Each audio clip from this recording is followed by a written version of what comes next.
नमस्कार दोस्तों, मैं डॉक्टर नीरेंद्र राय। मैं एक न्यूरोलॉजिस्ट हूँ।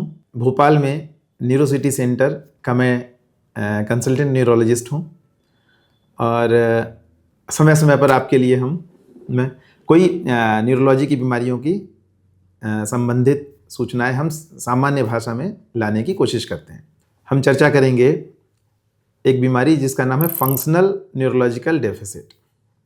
फंक्शनल न्यूरोलॉजिकल डेफिसिट मीन्स नाम तो कठिन है ये, बट इसमें होता क्या है कि मरीज को कोई ना कोई कमी उसको महसूस होती है।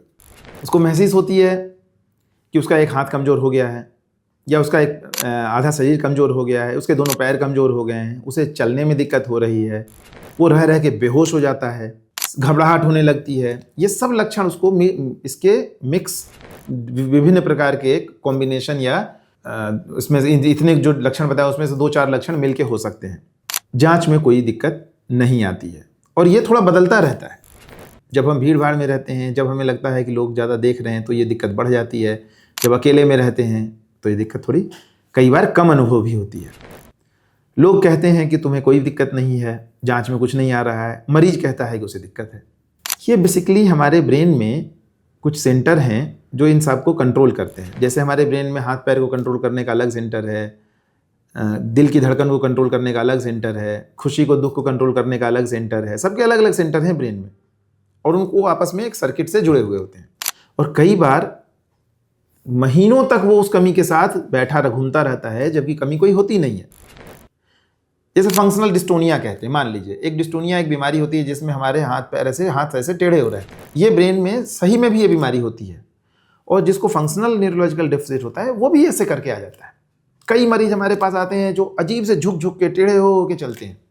ये बीमारी अगर ऐसा लगता है तो इसमें ट्रेंड न्यूरोलॉजिस्ट के पास जाना पड़ता है। वो जांच करके पूरी बात बताते हैं कि ये सत्य की बीमारी है या फंक्शनल न्यूरोलॉजिकल डेफिसिट है। फंक्शनल न्यूरोलॉजिकल डेफिसिट भी बीमारी है, घर के परिवार के लोगों के लिए भी इंपॉर्टेंट है कि वो ये ना सोचें कि मरीज बहाना बना रहा है।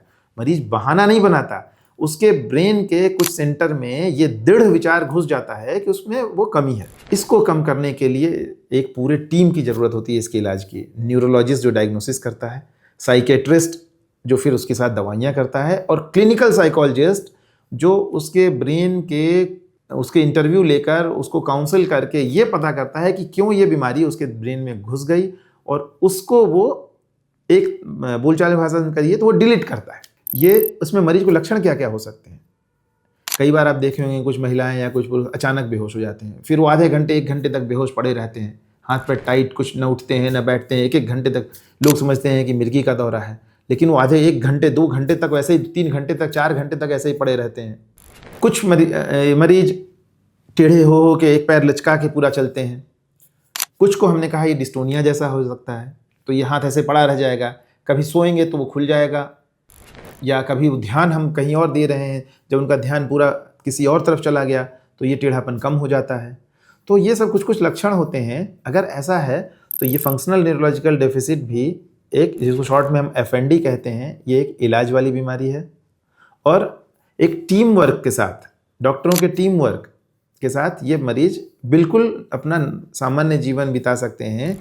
कई मरीज तो अगर डॉक्टर के पास नहीं जाते हैं तो ऐसे हाथ किए किए यहाँ घाव तक हो गया है, देखा गया है। विदेशों में लिटरेचर में लिखा हुआ है कि कई बार ऐसा घाव हो गया कि लोगों को हाथ तक सेक्रीफाइस करना पड़ गया क्योंकि वो डायग्नोज सही नहीं हो पाया। तो शुरू में ही ज़रूर मिलें। ये एक इलाज वाली बीमारी है और बहुत अच्छा इलाज संभव है। नमस्कार। ये अगर इन्फॉर्मेशन आपको जानकारी अच्छी लगी तो आप इसको वीडियो को ज़रूर शेयर करें और हमारे चैनल को सब्सक्राइब करें ताकि हम समय समय पे आपको महत्वपूर्ण सूचनाएं दे सकें। धन्यवाद।